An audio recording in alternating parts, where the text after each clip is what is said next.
3 years had passed since Ayesha, my ex-wife, walked out of my life, leaving behind nothing but heartbreak and betrayal. I'd moved to Karachi, rebuilt myself from scratch, and thought I had buried those painful memories. That Sunday, I decided to relax at Clifton Beach, enjoying the salty breeze and warm sunlight. As I strolled along the shore, I heard a familiar laugh behind me. I turned and froze. There she was, Ayesha, holding hands with a man I didn't recognize. Her smile vanished instantly when our eyes met. My heart raced, but this time, I wasn't the same man.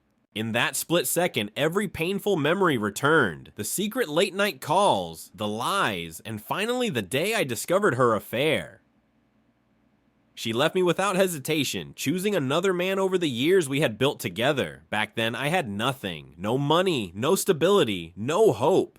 But I refused to stay broken. Over 3 years, I rebuilt my life, my confidence, and my identity. I became someone stronger, someone untouchable. And now, standing on that beach, I knew this unexpected encounter wasn't chance. It was destiny, offering me the closure and silent revenge I had long awaited. Ayesha froze, her hand slipping nervously from the man's grip. She whispered something to him, but he looked confused. I walked closer, calm and composed, my footsteps deliberate. She expected anger, confrontation, maybe even humiliation, but instead, I smiled faintly, which unsettled her more than any shouting could. I had transformed, and she could see it instantly. No bitterness, no desperation, just quiet strength. The man beside her watched carefully, sensing a hidden story he wasn't prepared for. Ayesha's perfect little world was crumbling silently, and I hadn't even said a word yet. That was the power of true revenge.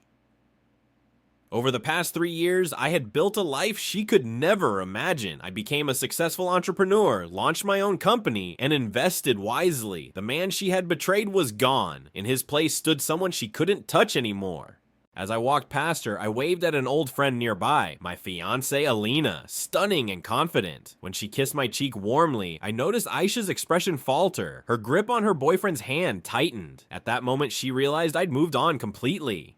My success wasn't my revenge. My happiness without her was. Saad, I didn't expect to see you here, Ayesha said finally, her voice shaky. I looked at her calmly and nodded. Life's full of surprises, I replied, keeping my tone casual and polite. Her boyfriend, unaware of our history, watched the exchange curiously. Ayesha tried to force a smile, but her eyes betrayed her discomfort. She wanted to explain, to justify her past choices, but I wouldn't give her that satisfaction. My indifference was more powerful than any angry words. Sometimes, the best revenge isn't proving someone wrong. It's showing them how irrelevant they've become in your life. Her boyfriend finally spoke, trying to lighten the tension. So you two know each other? Before I could reply, Ayesha jumped in nervously. We used to be married, she said, her voice barely audible. The man looked shocked, his eyes shifting between us. I extended my hand politely and introduced myself, smiling calmly. That small gesture was intentional. It showed composure, dignity, and control. Ayesha, meanwhile, stood silently, her confidence fading by the second. She expected to see the broken man she left behind, but instead, she saw someone she could never hurt again. That realization crushed her pride completely. As we talked briefly, I noticed her designer bag and expensive jewelry, the life she thought she had chosen wisely. But behind her polished appearance, her eyes told a different story. Regret, insecurity, and exhaustion. You look different, she finally said softly. I smiled faintly and replied, success changes people. It wasn't arrogance, it was a reminder.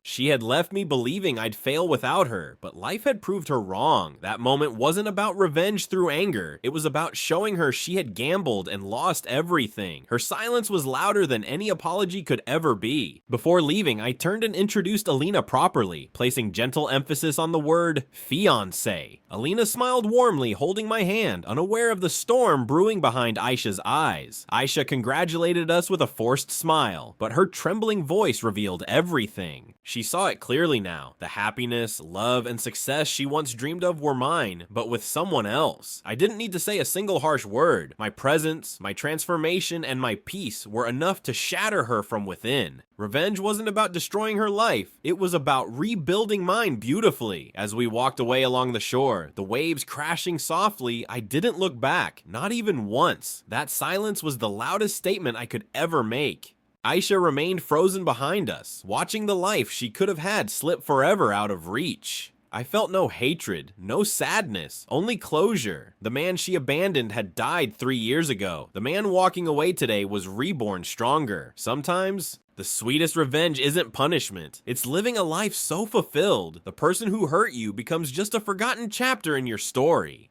That unexpected meeting at Clifton Beach was the closure I never knew I needed. For years, I thought revenge meant confrontation, anger, or exposing her lies. But true revenge was simpler. It was success, happiness, and peace without her. Ayesha's worst nightmare wasn't me screaming at her. It was me thriving without a trace of bitterness.